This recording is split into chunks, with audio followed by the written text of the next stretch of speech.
Good morning, everyone. Today we're checking out a brand new video from Dead Meat, the kill count for the 2013 movie VHS 2.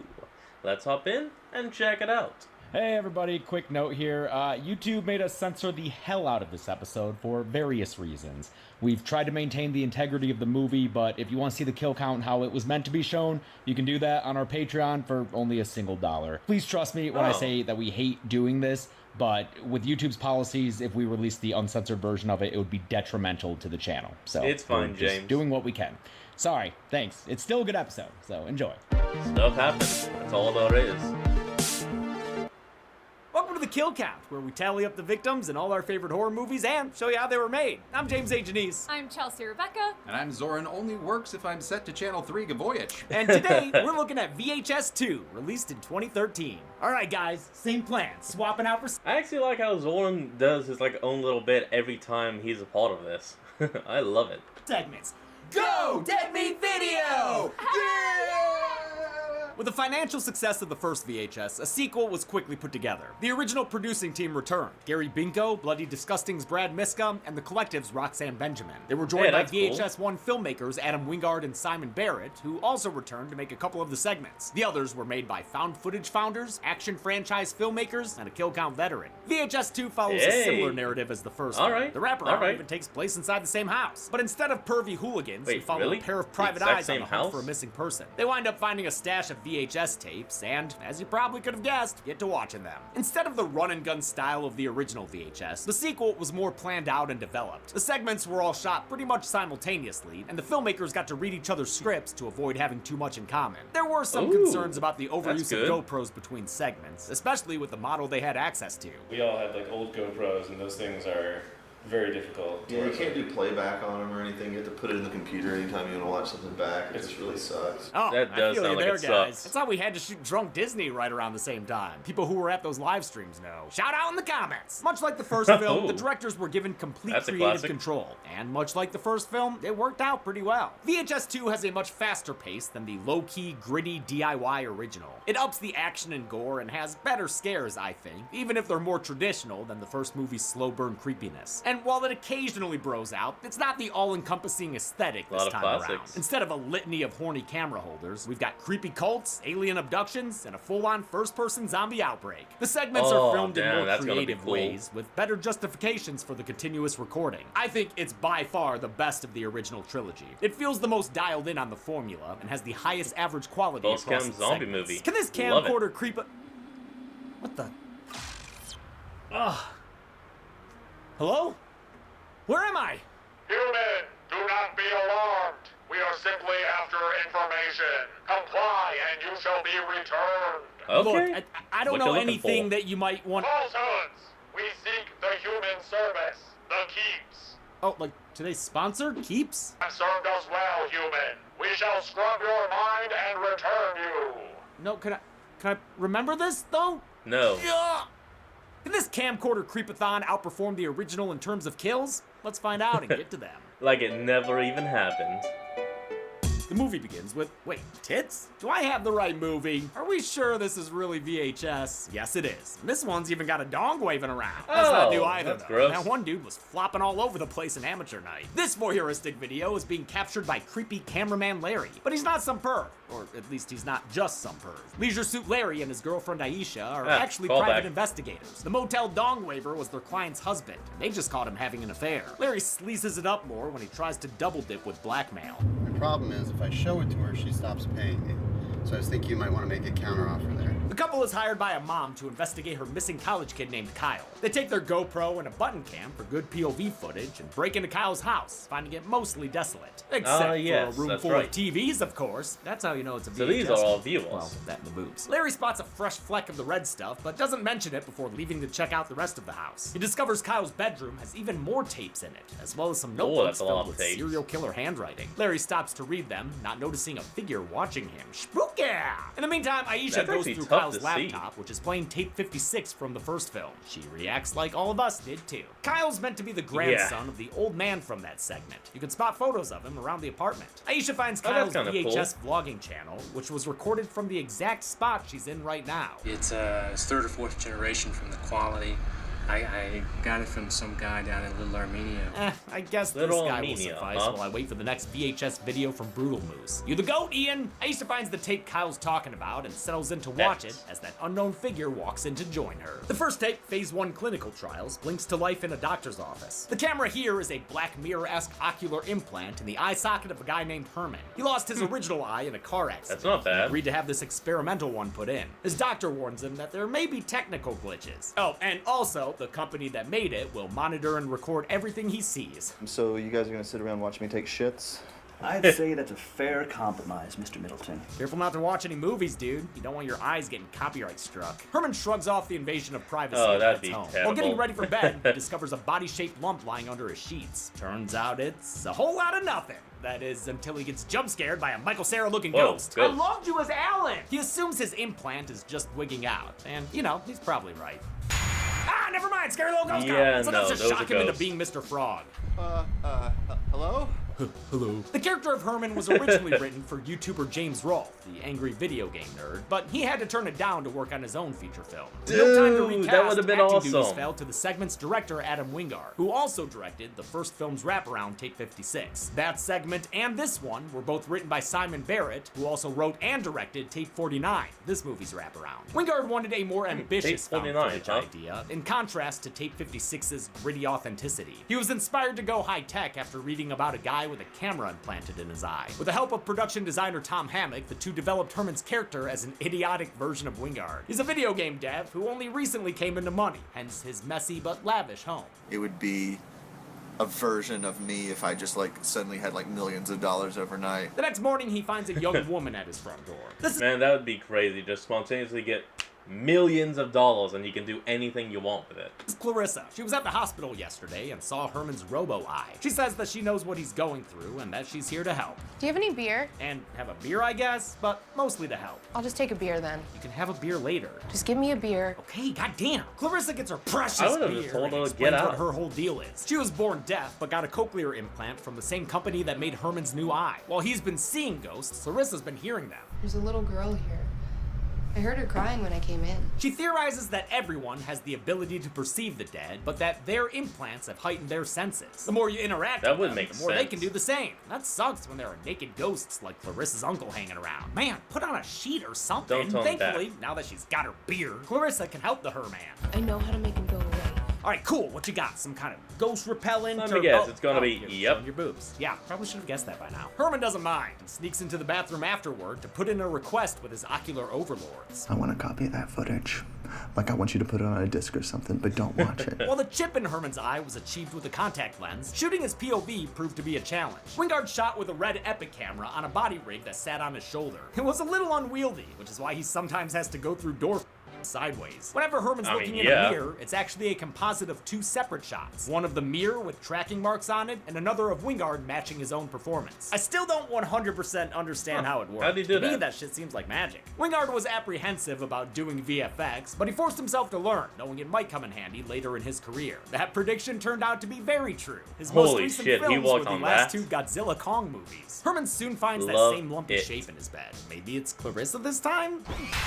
Nope, scary little ghost girl. Nope, Damn ghost it, girl fear again. and panic ensued. During which a supernatural force drags Clarissa through the house and into Herman's fountain-sized pool. His water. Hot tub? He tries his best to get her out, but he's unable to save her before she drowns at the bottom. R.I.P. Clarissa. You know, for the record, your eyes were just as pretty as your boobs. Herman runs Oh. inside and is beset by That's ghosts in something. the living room, in the bedroom. Oh man, they're everywhere. It's not spelled out in the movie, but I think this duo might be the other victims from Herman's car accident. Or maybe they're just random fucking ghosts. I don't know. The segment keeps it You never know. ambiguous. You Herman never is know. cornered in the Could be bathroom. both. He decides to saw trap himself and take his eye out with a Sweeney Todd razor. Oh, don't do it. Impressively and disgustingly, he goes through with it. But just because he can't see the Oh, ghosts he did don't it. mean they're not there. The elder spook grabs his implant and kills him by feeding him his electric eyeball.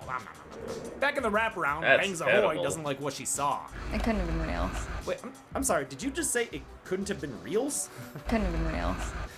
Okay. Aisha That and is a Larry little watched more of strange. Kyle's vlog, where he Why says would that he say viewing it his like tapes that? in a certain order can have effects on your mind. Kyle is played by Elsie Holt, who appeared as Lamb Mask in Wingard and Barrett's You're Next. Larry wants to Ooh, keep that's a combing good through one. Kyle's creepy journals, so he tells Aisha to keep watching the tapes. And just like trying not to get traumatized, okay? Oh, and fun fact about Kelly Abbott, the actress that plays Aisha.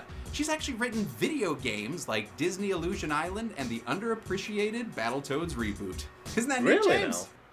now? It is a little interesting. I'll James? give you that, Jordan.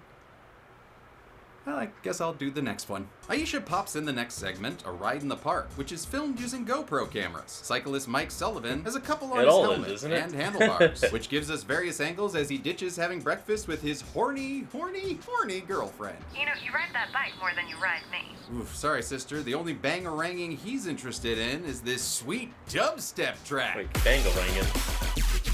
Is that an Avatar call His out? ride Call is out? cut short when he comes across a... Oh, wait, is that a Doublemint twin? No, it's just an injured woman. Mike tries to help. Yeah, maybe don't squeeze her injured arm, man. Don't do that. Well, it doesn't matter anyway, because this lady's in a bad way. Reverse feeding herself some chocolate pudding. Oh, She's been attacked that's by this terrible. horde of shambling Zed-heads, which turns Mike into a not-so-softly speaking Teddy Roosevelt. I got a big fucking stick! Thanks to what must have been a zombie bite, the woman's been infected Yep. and turns into one of the undead, putting her on the count. And She here we chomps go. into Mike's throat before he manages to gain the upper hand and beat her with a Black Adam. Rock. And just a reminder that post-infected zombie deaths are counted as separate kills. You Yes, know the I drill remember by now. that. Mike runs off as the zombies approach. Hey, tie those entrails or you're gonna trip. He tries So that means this segment is the First Person Zombie. to stumble to well, safety yeah, in the that's woods, it, only First to Person give us a Zombie. first-person Team America reenactment. Damn it, Gary. Mike eventually collapses and dies from his injuries, meaning, ho, thank Romero. We're about to have a zombie POV movie. Hell yeah. Awesome. His body is found by a couple of That's gonna bikers be wearing fun. green screen outfits so that we can key in fun t-shirts. Ooh, Big Johnston in life forms. That's so obscure. These two are probably the most helpful and mature people you could hope to help you. So it's sad when Mike gets cheeky with the guy. Mike attacks the woman as well and bites her leg before she's able to run off. Now, since Mike's a little newborn baby zombie, he doesn't know not to eat his own arm. Ow. Stupid.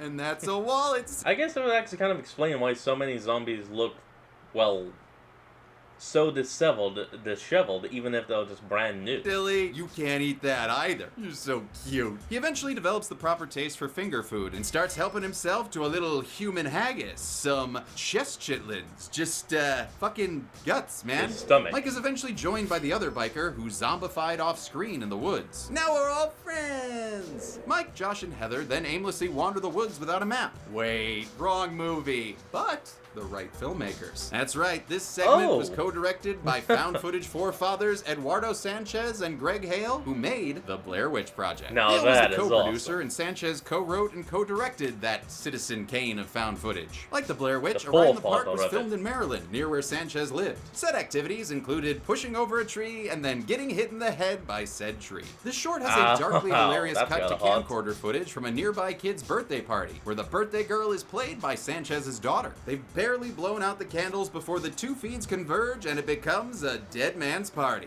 Who could ask for more? Well, Mike, for one, as he gifts himself a little flesh present. geez. But not like a gross thing like a fleshlight. You mean like for He the ate eye. guy's face. You're watching the footage. His zombie biker buddies keep the parents in mind as they tuck into a mom trying to flee.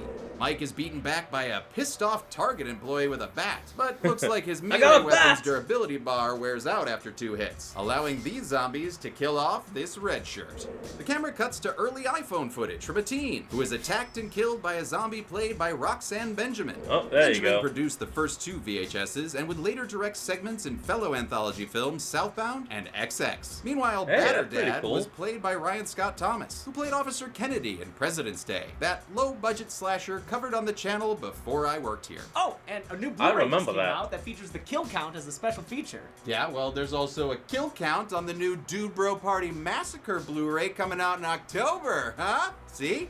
I can do fun free promotion as well. Nice, man. Yeah, very cool. Friends. Very The cool. family dodges into a caravan as Kiss the Cook sticks Mike in the face with a meat fork. Holy fork and shirt balls! He continues his attack, but is stopped when he catches a glimpse of himself in the window, like he's a freshly leaped Dr. Sam Beckett. Al, will I ever leap home? sentient? Nope, as he's shot by a boomstick boy who then takes out 2 other zombies with a pair of headshots. He runs out of ammo though and gets killed by a third. Mike surveys the damage, which includes a background extra killed in the chaos, and then he finds a teddy bear to have a picnic with. But beneath the trees, he doesn't see this car. The hit and run inadvertently butt dials his girlfriend, who's unaware of his current condition. I love you, baby. Can't wait for you to get home. Still sounds pretty horny though. But that call reminds Mike of his humanity. At least enough for him to go all Jordy Verrill with this shotgun, since he's got a new dubstep song stuck in his head. How? He blows his helmet cam clean off his head, and also blows his head off his head. Well, that's one way to get a song out of your head. Hold on, I'm sorry, but how was he sentient enough to realize he was a zombie and end himself? I need an explanation on that. As the tape ends, Larry returns to find Aisha doing an Andrew WK makeup tutorial. He thinks her nosebleed is from a migraine or something, because he's an idiot. Oh, and I guess she's also hypnotized. I don't feel like moving. Oh yeah, that's how I felt binge watching Arcane Season 1. Can't wait for Season 2. Larry then leaves the house to go to a pharmacy, telling Aisha to, just stay here and keep watching tapes by herself. Nah, man. Luckily, she's not going to be alone for long. Are you okay, dude? You have a nosebleed. Oh, it's probably just a migraine. I should go to the pharmacy. No. You just stay right here and watch some tapes by yourself. It's not his tongue, though. Okay. Feel better, buddy. It's Chelsea's The third tongue, segment, isn't it? Safe Haven, follows a documentary crew in Indonesia and is quite possibly the best segment in the entire VHS franchise. The filmmaking team consists of producer Lena, her fiance Malik, Malik's best friend Adam, and cameraman Joni. They're investigating a cult known as Paradise Gates. They've been invited to visit their compound by their mysterious leader known as Father. They promise a neutral depiction to gain access, but also have hidden little button cams to keep filming at all times. It's a great way to sidestep the issue of characters continuing to film as shit gets wild. The process of having those button cams is so that it's constantly recording. And so the characters themselves completely forget that they're wearing them. The team meets their contact, who calls herself Madam, and are led on a tour of the compound. It's full of creepy photos and Blair Witch stick figures. Oh, and security cams. Great, those will come in handy. Further underground is a whole community of cultists, with classrooms to teach children in their beliefs. Safe Haven stands apart from the other segments thanks to its extensive use of Indonesian dialogue. It was co-written and co-directed by Indonesian filmmaker Timo Chayanto, who approached it from a horror perspective. His co-creator, Welsh filmmaker Gareth Evans, brought a more action movie sensibility. Makes sense, since Evans is probably best known for The Raid and Raid 2. He'd revisit Cold War with 2018's Apostle. They shot this segment over 12 days in Jakarta, using 4 or 5 different locations they had to make look like a single compound. Their cinematographer, Abdul Dermawan Habir, was highly inspired by Rec, and had to sort of play all the characters, since he was the one wearing the camera most of the time. The crew is led to Father's office to begin their interview, but Lena suddenly starts feeling sick and has to step outside. She's cornered in the classroom by Madam, before she's rescued by Adam, who interrupts all that boring culty pablum. Back in the office, one of the cameras starts dying. Well, Madam was stopped by the Atom. The Malik leaves to grab a new battery. While going through the equipment, he overhears Lena talking to Adam through a video feed from her hidden camera. He learns that the two are having an affair, and that Lena has become pregnant with Adam's child. He's my friend, and he's my fiancé. She intends on telling Malik and raising the child without Adam, who storms off in anger. Meanwhile, Joni and Father are just kind of hanging out. It's not that comfortable kind of silence. Could be talking about it's straight something. up awkward as hell. Their chill sesh is interrupted by the chiming of distant bells. Father jumps into action, broadcasting on his intercom about the time of reckoning. When Joni interrupts him one too many times, Father strips down and attacks him with a box cutter. He stabs him in the neck and then slits his throat. R.I.P. Joni. Now that's some crazy. Father's announcement has kicked off a buzz of activity throughout the compound. Lena sees the classroom kids enjoying some refreshing Kool-Aid. Or is it flavoring? Oh, they're no gonna aid die. for her, though, as she's captured by Madam and a quartet of nurses. Adam's wandering around and stumbles upon some saw meat curtains. Behind them, he discovers a gory gynecology office with a female patient who's been left looking like a hollowed-out turkey. She's still kind of alive here, but I'm assuming not for long. He escapes and finds that classroom now full of bodies. How'd they die? Well, I'd love to tell you, but I also don't want this to get age-restricted and ruin our momentum right now. Thanks, Yeah, I don't YouTube. think we can Malik mention runs back that. into the compound to try and save his crew. crew. He comes across a room full of dead cultists when one surviving member is shotgunned down right in front of him. When the attacker turns his attention to him, Malik fights back and manages to take his face off with the weapon. He's soon captured by more armed guards, who knock him out and drag him away. Adam eventually finds his friend at the end of a line of other holdouts who are being executed in turn. Adam's unable to help as the guard paints the walls with Malik's brains before using his own to cover the ceiling. Adam is drawn further inside by the sound of Lena screaming. She's being carried underground by the madam and her nurses, all led by a giddy, bloody father. Adam arms himself with a broken pole and goes after them, only to get knocked back by an explosion. It releases some kind of ceiling crawler. Hey, that thing looks cool. Oh, okay. Bye. Father walks out to greet Adam. What the hell is little this? Bloody boy from When Evil Lurks. He starts muttering and convulsing before he explodes into a cloud of blood and guts. Whoa, that was unexpected and awesome. Adam wades through Father's remains and reaches the cult's sacrificial altar, where Lena is being held by Madam. Adam charges at Madam and knocks her to the ground, then proceeds to beat her to death off screen. He then gets to work on her assistants, who I think are dying here. I mean, they look pretty messed up, and the dude is literally ripping their hands off to get them away from the altar. Adam tries to rescue Lena, but notices something pecking at her pregnant belly. Whatever it is, that ain't cuts good. its way out, killing Lena. Adam gets the fuck out of there as a horned beast emerges from his lover. Alarms blare throughout the compound as Adam finds the cultists have risen up as legions of the undead. Wait, we're doing zombies now? He fights through them, all the while pursued by that postpartum I don't Minotaur. know. Yeah, there's a Minotaur too? Okay, we're officially in American Horror Story territory. He encounters zombified versions of Joni and Malik, the latter of whom he puts down a second time with a head bashing. Adam finally makes it outside to their car and starts speeding away from the compound. As he drives, he hears the stampeding Minotaur off in the woods. His escape is cut short when the monster emerges and rams his car off the road. Adam wakes up and crawls out of the wreckage just in time to hear his furry friend's first word. Oh, yeah, Adam did impregnate Lena. So, Adam, you are the father. The revelation drives him insane, and the segment ends as he breaks down laughing like a maniac. Back in the framing narrative, Larry gets back from fucking Walgreens to find Aisha dead on the floor. Not sure how. Is that a gunshot wound? She's left behind a final tape for him. And I would say the whole brain literally just melted. that was given to him by his partner. I'm gonna have mine take over for this segment. Gotta do something about these transitions. I know. We got like 4 more movies to do them for, too. Instead of dealing with his dead girlfriend, Larry pops in our final tape, Slumber Party Alien Abduction. It begins with 2 teen boy robots, victims of an art department that made costumes a little too good for these guys to have made themselves. The cameraman here is actually a very cute dog whose name is Tank and belongs to brothers Gary and Randy. Tank is a good boy and he's fine this entire segment, okay? He doesn't die, and it's not traumatizing. Randy and Gary are being left alone at their lakeside house while their parents go on a trip. Predictably, they blow off their chores and invite their friends Sean and Danny over. Their older sister Jen has friends over too, including her douchey boyfriend Zach. By the way, what the fuck is that on their front porch? A life-size Gordon's Fisherman is certainly a design choice. A bunch of kids I can't tell apart show up, and they engage in your standard summer antics, like soaking Jen's friends with water guns filled with piss. Wait, ew. It does feel like a cosmic injustice that these kids never get to play Fortnite. We see a glimpse of an alien early on, but he says, never mind after how sick that cannonball is. After they put the most loathsome child in a dog crate and leave him as a sacrifice for the Gordon's Fisherman statue that comes alive at night, they return to tormenting Jen. And then aliens drive a freight train into the house. Somehow Jen and Zach blame the boys for the bone-shattering blast, so they chase them outside and confiscate their camera. We return from this brief alien interlude to Jen and Zach getting revenge by attaching the camera back onto Tank, who, I will remind you, is fine and survives, okay? He does!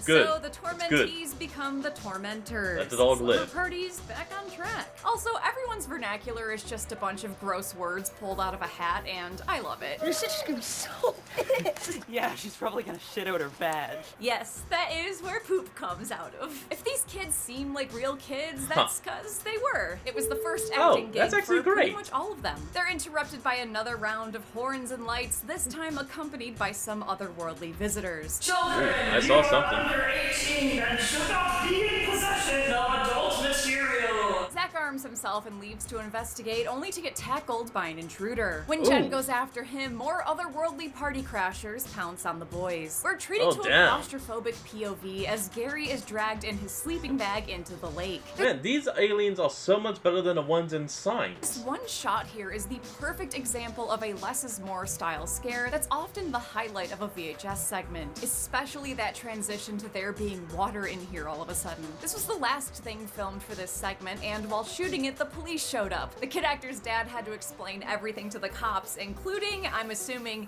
the fact that aliens are real. Good boy Tank, who is fine, manages to get out and join Jen and Randy, who've so far evaded the extraterrestrial attackers. Jen finds Gary drowned while he was trapped in his sleeping bag, but hold off on the kill graphic, because in a race against time, they administer CPR to their brother as aliens crawl down the dock towards them. They manage to revive him just in time and run away to the surrounding forest, pursued by 3 aliens who are another planet's radio silence, showing up at the wrong place for a Halloween party. Slumber Party Alien Abduction was directed by Canadian filmmaker Jason Eisner, who also did Treevenge. Watch that kill count. Eisner co-wrote the segment with longtime friend John Davies and based it on a childhood fear of aliens after watching Fire in the Sky. Eisner and Davies previously collaborated on the Grindhouse trailer Hobo with a Shotgun, which they later adapted into a feature film. They did the same with this segment in 2022 with the feature-length Kids vs. Aliens, which was nominated for a Prime Rib for Best Kill. The siblings manage to evade the invaders until Tank decides to start yapping at them. Tank was played by Eisner's family dog Riley, who was well-behaved but didn't take direction very well.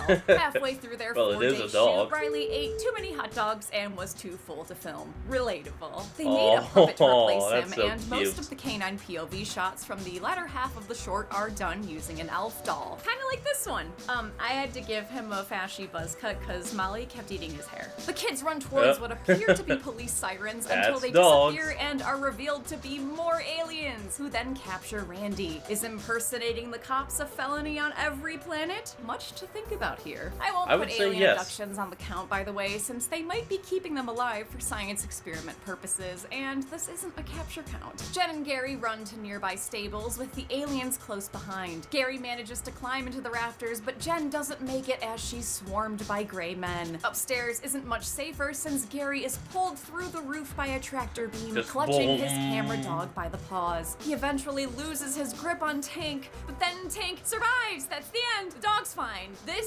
is actually the last shot of the movie. Kind of a departure from the style and an abrupt tonal shift, but I respect the director's vision. I think we all know what's actually going on. Tank did not make it. This is a real thing that actually happens in this. Don't fact check it. For absolutely no reason, I feel the need to go hug Molly. So that's completely understandable. Yeah, you're thinking about that dead dog, aren't you? Tank is fine. We're back with Lonely Larry and his dead girlfriend. Womp womp. He decides to go ahead and finish Kyle's vlog, where after a YouTubery sign-off, thanks for watching, Kyle suddenly finds himself with a lot of jaw pain. That's what happens when you don't say be good people. Larry continues watching as Kyle stumbles away and hides from, wait, Larry and Aisha walking in a few hours ago? Wait, guess that what? explains the blood Larry found earlier. Aisha suddenly sits up, which Larry seems weirdly nonplussed about. Dude, your girlfriend's a zombie. The undead Aisha attacks him, and a neck snap only makes her scarier. Larry hides away in the bedroom closet and manages to shoot her when she shows her face. But the real threat is Kyle, who's chilling in the dark with him. The Gurgly Boy ends the movie by strangling Larry to death. Then he boosts his engagement by giving this video a thumbs up. Like and subscribe.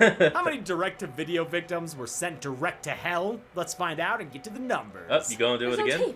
Oh, that's because I hid it from you. We're not watching any more murder tapes, okay? And you're never gonna find it because it's in some place only a tiny dog with a GoPro could find. Molly! Come on, Molly! No! Come on, baby! Come here, good girl! Damn it. I'm not even mad. Yeah, she's so cute. Not mad at all. Alright, Ben. Okay, little light is on. This is just in case something goes wrong, or if James and Chelsea ever decide to fire me. James got evidence. Concerns about how the Willy Wonka kill count will do, so he has sent me to buy views. A Willy Wonka kill count? Cool. How would you actually do that? Oh, fuck, they're here. Okay. If anything happens, tell Ryan Johnson I love him. Honestly, Willy Wonka would be more of a kicked account. Hi. Like people kicked out. Hey, I'm Ben. No real names. Okay. I find it's a lot better in case things get Messy. Not that anything will go crazy. I mean, we have a professional dead meat employee here. What is this? Oh yeah, yeah. I used to watch your videos all the time. I think I was even subscribed at one point. But hey, I totally understand. Sometimes you gotta buy some views. I actually have a channel myself. Cool. That's great. Well, it's really more of a podcast. This is now here kind of take cool. I don't know what to say. It's called Squeals and Deals. That's with an N, an apostrophe, and then 2 Z's. It's really fun. It's like footage of shady deals. Well, damn. Just gone awry. It's really funny. Unless you're in the video, then I think it's just kind of sad. Yeah. Well, I subscribed just now. Did you? Yeah. Oh, New fan. well, we right should here. collaborate. Although, Don't think know we it's even have to gonna talk be with one of James them. about that. Messy for you. What? I'm just kidding. I'm just joking. It's totally fine. Is that a real machete? I honestly cannot tell. No. I thought we weren't gonna do real names. All right. Well, I guess your views will become available the second the video goes live. Perfect. Thank you. It's been great. Nice to meet you.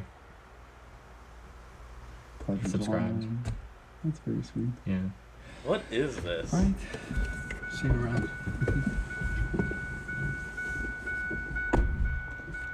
That was so weirdly peaceful. Hey, this thing's empty. Son of a bitch. Son of a bitch, man. Come on. Oh, no. Wait, how is it empty, though? Because we actually saw him, open it and show some money before closing it. So what, did he just miss the throw?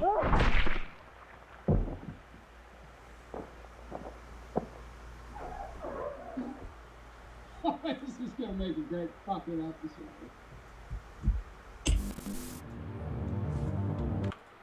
We counted 59 kills in VHS 2, with 33 male victims and 26 female victims.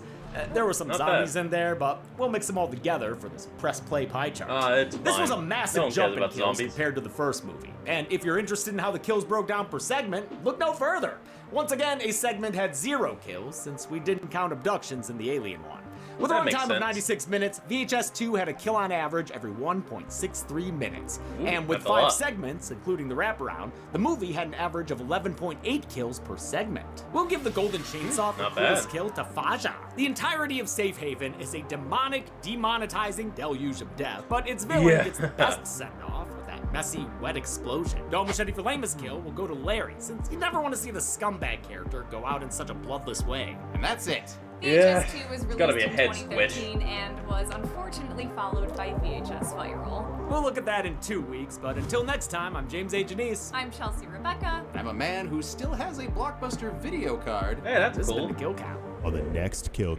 Alright, everyone, well, that is the end of the kill count for V8S2.